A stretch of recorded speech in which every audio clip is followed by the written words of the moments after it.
नमस्कार विद्यार्थी मित्रांनो, तुम्हा सर्वांचं मिस्टर प्रोफेसर या ई लर्निंग प्लॅटफॉर्मवर मी स्वागत करतो.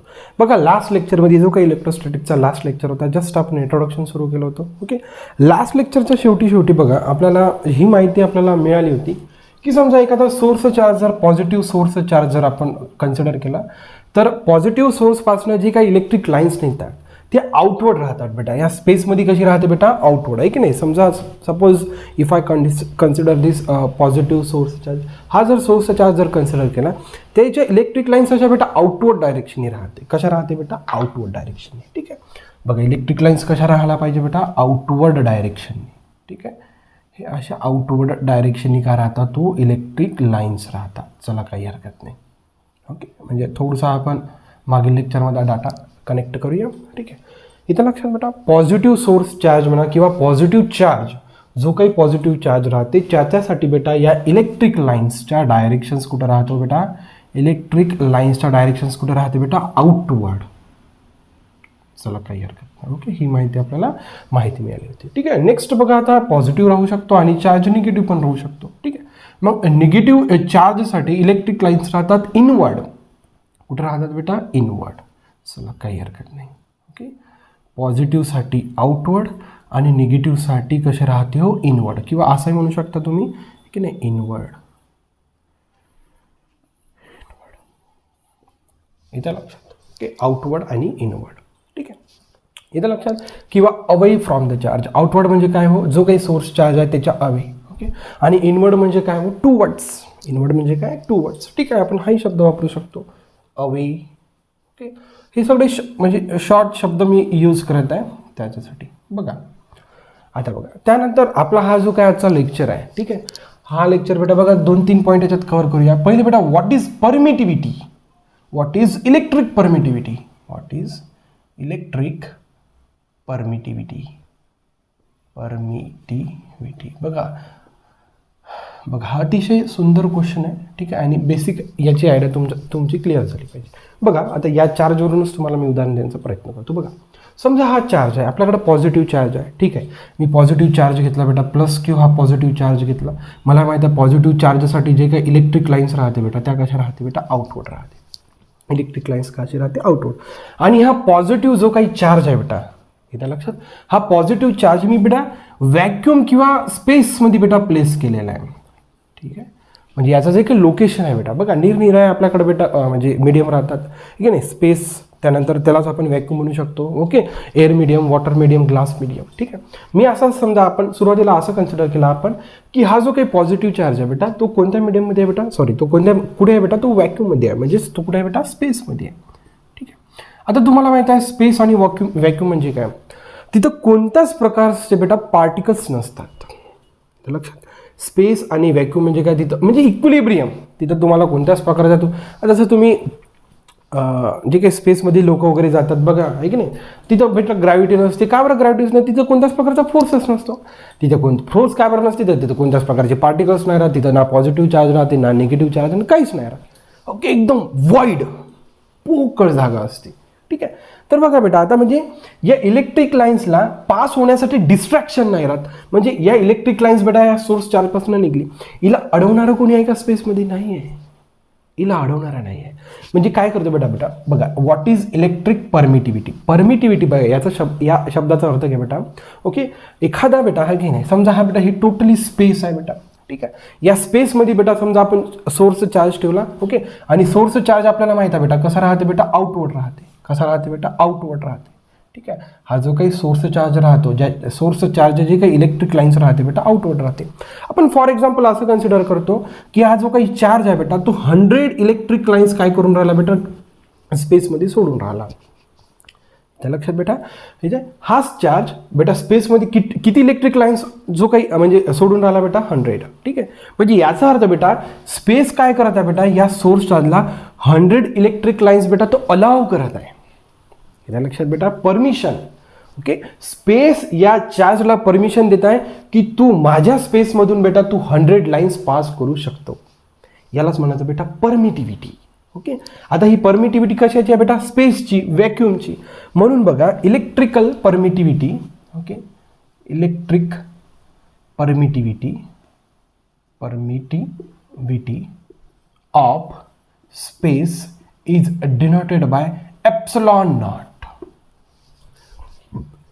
आता लक्षात, ॲप्सलॉन परमिटिव्हिटी, ॲक्च्युली परमिटिव्हिटी आपण डिनोट, परमिटिव्हिटीसाठी जो काही सिम्बॉल यूज करतो आपण ॲप्सलॉन सिम्बॉल यूज करतो, ठीक आहे. पण हा नॉट शब्द याच्यासाठी आहे बेटा स्पेस, पोकळ, तिथं काहीच नाही आहे, इथं लक्षात. ओके, स्पेस बेटा या चारच्या इलेक्ट्रिक लाईन्सला जी काही परमिशन देतात त्यालाच म्हणायचं बेटा परमिटिव्हिटी. परत एकदा सांगतो, स्पेस किंवा व्हॅक्यूम या सोर्स चार्जला त्याची इलेक्ट्रिक लाईन्स पास होण्यासाठी जी काही परमिशन देत आहे, तो जे काही अलाव करत आहे की तू ठीक आहे 100 लाईन्स तुझ्या जे काही प्रोड्यूस केला तू पास करू शकतो, त्यालाच काय म्हणायचं बेटा परमिटिव्हिटी. हा नॉट शब्द फक्त आपण कशासाठी वापरला बेटा, स्पेस किंवा व्हॅक्यूमसाठी. लक्षात, व्हॅक्यूम नथिंग इज देअर, इथे लक्षात बेटा. ओके, हे परमिटिव्हिटी झालं. बघा त्यानंतर बघा बेटा, आता आपण हा जो काही सोर्स चार्ज ठेवला, फक्त तो आपण स्पेसमध्ये प्लेस करू शकतो का, नाही. तो एअर मीडियममध्ये ठेवू शकतो आपण. ओके, तोच आपण बेटा ग्लास मीडियममध्ये, तोच आपण वॉटर मीडियममध्ये ठेवू शकतो. बघा डिफरंट चेक करूया आपण. बघा तोच सेम चार्ज जो ज्याची कपॅसिटी आहे 100 लाईन्स प्रोड्यूस करण्याची. ओके, ज्याची कपॅसिटी किती आहे बेटा, तो 100 लाईन्स काय करू शकतो बेटा, प्रोड्यूस. ओके, 100 लाईन्स प्रोड्यूस करू शकतो. पण आता आपण यावेळेस काय केलं बेटा, ओके, याला बेटा आपण ठेवलं, समजा आपण बेटा याला ठेवलं वॉटर मीडियममध्ये. कुठे ठेवलं बेटा आपण, समजा वॉटर मीडियममध्ये. बघा आता मीडियम चेंज केला. सुरुवातीला त्याला आपण व्हॅक्यूममध्ये ठेवलं होतं. व्हॅक्यूममध्ये त्याला कोणत्याच प्रकारचं डिस्ट्रक्शन नव्हतं. त्यांनी जेवढ्या लाईन्स प्रोड्यूस केल्या होत्या इलेक्ट्रिक लाईन्स, तेवढ्या व्हॅक्यूमपासून काय झालं होतं बेटा, अलाव झाला होता. व्हॅक्यूमनं त्याला परमिशन दिली होती. ठीक आहे, त्याच फिनॉमिनाला आपण काय म्हटलं, किंवा त्याच फॅक्टरला काय म्हटलं आपण, परमिटिव्हिटी. चला काय हरकत नाही. ओके, त्यानंतर काय केलं बेटा, सेम चार्ज आपण कुठे प्लेस केला बेटा, वॉटर मीडियममध्ये. आता बघा, आता वॉटर मीडियम बेटा हा एक लिक्विड मीडियम आहे. ओके, म्हणजे असे दूर पार्टिकल्स राहतात, पण पार्टिकल्स राहतात, ठीक नाही. पार्टिकल्स बेटा तिथं काय बेटा राहतात, दूर राहतात, पण पार्टिकल्स असण्याची संभावना भरपूर राहते. ठीक आहे, याच्या थ्रू आउट गोल. ठीक आहे, सगळीचकडे बेटा आपण आता हे जस्ट डायग्राम काढली छोटीवार. ठीक आहे, आता काय होते बेटा, आता हा इलेक्ट्रिक लाईन्स प्रोड्यूस करणे, याची जी काही कपॅसिटी आहे की तू 100 लाईन्स प्रोड्यूस करू शकतो. ठीक आहे, समजा बेटा आता समजा ही लाईन्स बेटा विदाउट डिस्ट्रक्शन इथनं पास झाली, ही पण लाईन्स विदाउट डिस्ट्रक्शन पास झाली. ओके, परंतु कधी असं होऊ शकते की ती लाईन्स इथे येऊन अडून जाणार. ओके, म्हणजे बेटा काही लाईन्स बेटा या वॉटर मॉलिक्युल्स म्हणजे काय होते बेटा, डिस्ट्रॅक्ट होते, ती त्या रिजनमधून बाहेर नाही येऊ शकत. म्हणजे प्रोड्यूस करू शकते 100, परंतु या मीडियममधून समजा बेटा फक्त 50 लाईन्स आल्या. किती लाईन्स आल्या बेटा, 50 लाईन्स. म्हणजे वॉटर मीडियमनं बेटा फक्त किती लाईन्स अलाव केला बेटा, 50 लाईन्स. तर ती काय झाली बेटा, permittivity of water. Permittivity of water. Okay, आणि बेटा किंवा आपण म्हणू शकतो ऑर मीडियम. परमिटिव्हिटी ऑफ काय म्हणू शकतो बेटा आपण, मीडियम. तर परमिटिव्हिटी ऑफ मीडियम आपण जो काही सिम्बॉल यूज करतो तो बेटा epsilon naught. Epsilon, just epsilon.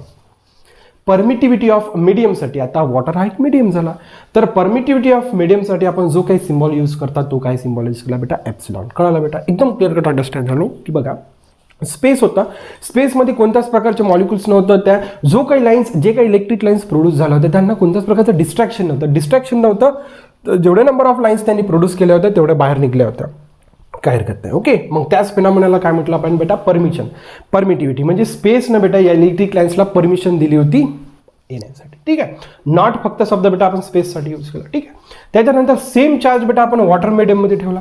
याच्यात असं लक्षात आलं की जे काही वॉटरचे मॉलिक्युल्स आहे ते बेटा येणाऱ्या लाईन्सला डिस्ट्रॅक्ट करून राहिले, ते बाहेर निघून नाही देऊन राहिले. म्हणजे याचा अर्थ आपण असं कन्सिडर केलं की 100 लाईन्स तो इलेक्ट्रिक लाईन्स प्रोड्यूस करू शकतो, पण 50 लाईन्स फक्त बेटा त्या रिजनमधून बाहेर येऊन राहिलं.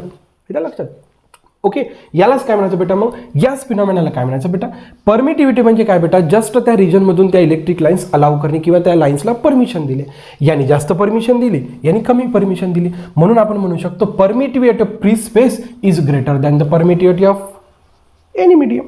कारण की स्पेसमध्ये डिस्ट्रॅक्शनच नाही, तर परमिटिव्हिटी स्पेसची सर्वात जास्त राहणार. ठीक आहे, इथे बेटा डिस्ट्रॅक्शन आहे, इथे काय बेटा डिस्ट्रॅक्शन, त्याच्यामुळे बेटा याची परमिटिव्हिटी कशी राहणार बेटा, कमी राहणार.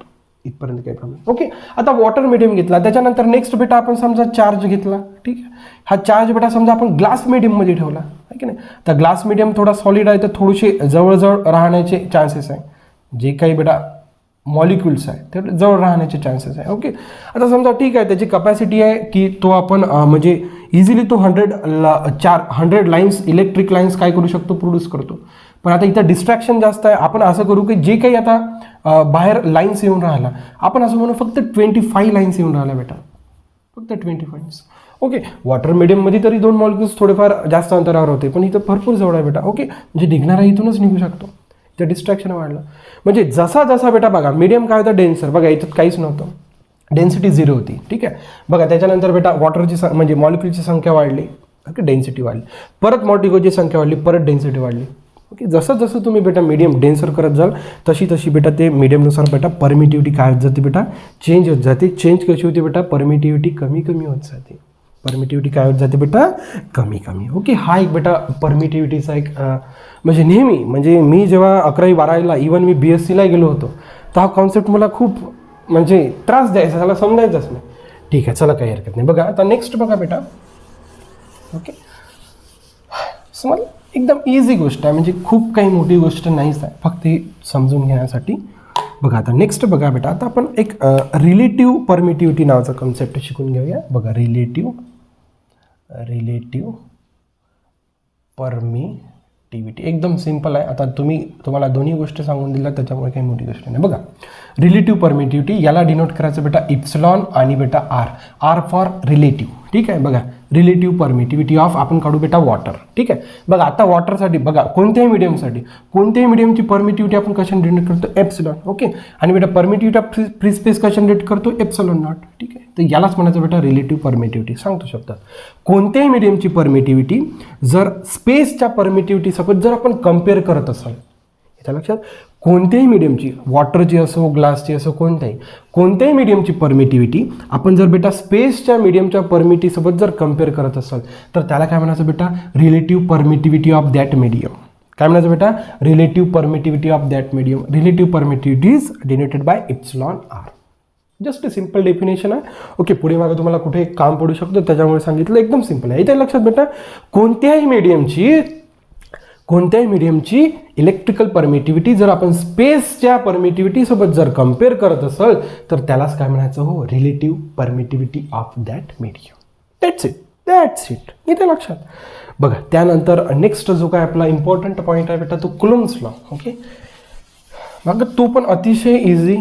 ओके, बघा कुलम्स लॉ काय करते ना, बघा त्या कुलम्स लॉबद्दल आपण जाणून घेण्याचा प्रयत्न करू. अतिशय इझी आणि या चॅप्टरमध्ये आपल्याला त्याचं खूप महत्त्व आहे आणि खूप काम पडणार आहे. ठीक आहे, नेक्स्ट बघा आपण जो काही टॉपिक घेणार आहे बेटा coulombs law.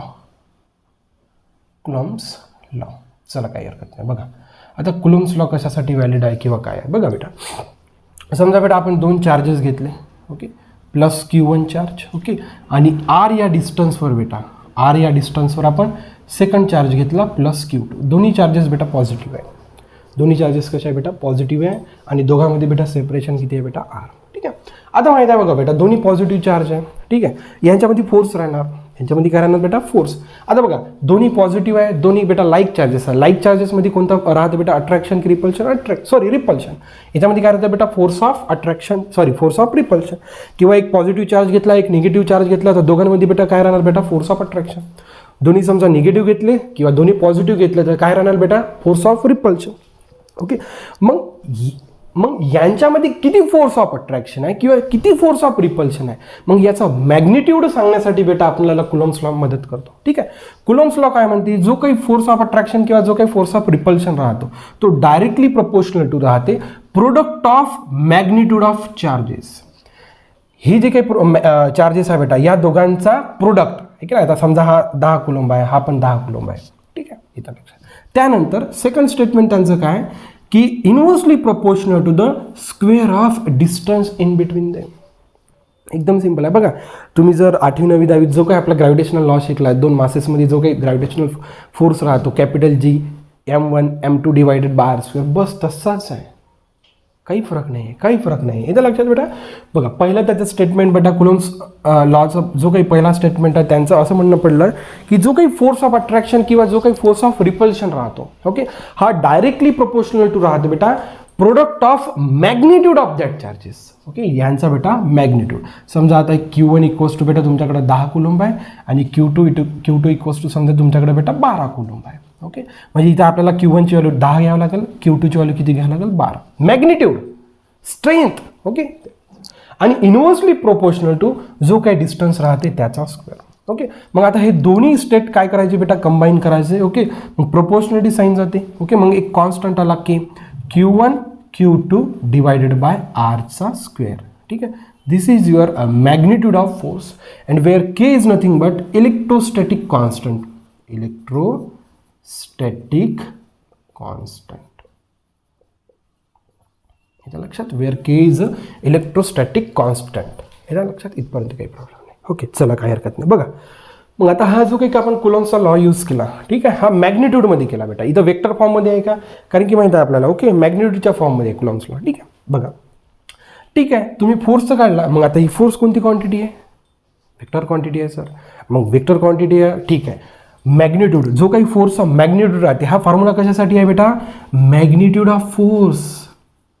Magnitude of force formula कशासाठी यूज होणार बेटा, हा फोर्सचा मॅग्निट्यूड काढण्यासाठी. ठीक आहे, मग आता फोर्स वेक्टर क्वांटिटी आहे, ज्याला मॅग्निट्यूड पण राहिला पाहिजे आणि डायरेक्शन पण राहिला पाहिजे. मग आता बघा त्यांनी डायरेक्शनबद्दल काय सजेस्ट केलं. बघा बेटा, डायरेक्शन एकदम इझी आहे. बघा आता बेटा दोन्ही लाईक चार्जेस आहे, दोघांना काय करणार बेटा, रिपेल करणार. ओके, बघा बेटा तो इकडे रिपेल करणार आणि हा इकडे रिपेल करणार. ठीक आहे, म्हणजे हा याच्यावर इक्वल डायरेक्शनने फोर्स लावणार आणि हा याच्यावर इक्वल डायरेक्शनने फोर्स लावणार. मग ती फोर्सची डायरेक्शन कशी राहिली पाहिजे. बघा ती फोर्सची डायरेक्शन अशी राहते, या दोन चार्जेसला जी काही या दोन चार्जेसला ओके जी काही लाईन जॉईन करते त्या लाईनच्या अलॉंगच ती फोर्सची डायरेक्शन राहिली पाहिजे. परत एकदा, या दोन चार्जेसला दी इमॅजिनरी लाईन, हे तर लक्षात, या दोन चार्जेसला जी इमॅजिनरी लाईन जॉईन करते त्या लाईनच्या अलॉंगच फोर्सची डायरेक्शन राहिली पाहिजे. ठीक आहे, आता याच्यामुळे काय होऊन राहिला बेटा, हा काय करून राहिला, रिपेल करून राहिला, तर याच डायरेक्शनने रिपेल केलं पाहिजे बेटा. बघा फोर्सची डायरेक्शन अलॉंग दिस लाईन. ओके, आता बघा बेटा हा पण याला रिपेल करणार, तर याच डायरेक्शनने त्याने बेटा फोर्स लावला पाहिजे रिपल्शनसाठी. हा फोर्स कशासाठी आहे बेटा, रिपल्शनसाठी. कोण करून राहिला बेटा, हा फोर्स कशासाठी आहे बेटा, रिपल करत आहे, याला कोण करून राहिला, हा. आणि त्या फोर्सची डायरेक्शन राहते बेटा अलॉंग दिस लाईन. म्हणजे त्या फोर्सची डायरेक्शन बेटा अशी नाही राहू शकत. कुलॉम्ब्स लॉ असं नाही म्हणत, ती फोर्सची डायरेक्शन तशी राहूच नाही शकत. ती फोर्सची डायरेक्शन पाहिजे बेटा अलॉंग दिस लाईन. ती फोर्सची डायरेक्शन कशी पाहिजे बेटा, अलॉंग दिस लाईन. इथं लक्षात बेटा, इथं लक्षात. इथपर्यंत बेटा कुलॉम्ब्स लॉने एक्सप्लेन केला होता. बघा हा कुलॉम्ब्सचा जो काही फॉर्म्युला आहे फोर्सचा, तो जस्ट मॅग्निट्यूडसाठी आहे बेटा, फोर्सचा मॅग्निट्यूड काढण्यासाठी आहे. आणि हा जो काही कुलॉम्ब्सचा जो काही फोर्सचा फॉर्म्युला आहे in terms of vector form पण आहे. ओके, परंतु आपला महाराष्ट्र स्टेटच्या बोर्डला त्याची काही गरज नाही आहे. ओके, त्याच्यामुळे तो वेक्टर फॉर्म काही मी शिकवणार नाही. ओके, परंतु बघा आता या थोडी याच्यातल्या गोष्टी आपण एक्सटेंड करूया. बघा जो काही फोर्सचा फॉर्म्युला आहे, okay, K Q1 Q2 divided by आरचा स्क्वेअर, वेअर के इज बेटा काय म्हटलं बेटा, इलेक्ट्रोस्टॅटिक कॉन्स्टंट. आणि या इलेक्ट्रोस्टॅटिक कॉन्स्टंटची व्हॅल्यू राहते 1/4πε0. हे तर लक्षात, 1/4πε0. ठीक आहे, आणि याची व्हॅल्यू राहते बेटा 9 × 10⁹ newton metre square divided by कुलॉम्बचा स्क्वेअर. याच्या लक्षात. ओके, जो काही इलेक्ट्रोस्टॅटिक कॉन्स्टंट आहे त्या इलेक्ट्रोस्टॅटिक कॉन्स्टंटची व्हॅल्यू किती आहे बेटा, 1/4π. पाय तर कॉन्स्टंट झाला, 4 पण कॉन्स्टंट झाला, आणि ॲप्सिलॉन काय झाला आत्ताच सांगितलं, परमिटिव्हिटी ऑफ फ्री स्पेस. असं का बरं, मग या कॉन्स्टंट केमध्ये एप्सिलॉन नॉटली कशाला आली, ही भानगड कशा आली, एकदम सिंपल आहे. बघा आता हे दोन चार्जेस घेतले, याच्यामध्ये ती स्पेस आहे, मग इथे काही पण राहू शकते ना, इथं स्पेस राहू शकते, इथं वॉटर मीडियम राहू शकते, येतं लक्षात, इथं सॉलिड, इथं ग्लास मीडियम राहू शकते, इथं एअर मीडियम राहू शकते. मग मीडियमनुसार बेटा, मग परमिटिव्हिटी चेंज होणार का नाही, येतं लक्षात.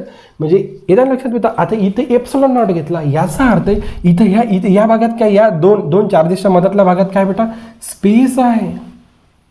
कारण की हा पण इलेक्ट्रिक लाईन्स प्रोड्यूस करणार जे आउटवर्ड राहणार, हा पण इलेक्ट्रिक लाईन्स प्रोड्यूस करणार जे आउटवर्ड राहणार. मग या इलेक्ट्रिक लाईन्सला कोण अलाउ करत आहे, इथं स्पेस, म्हणून इथं एप्सिलॉन नॉट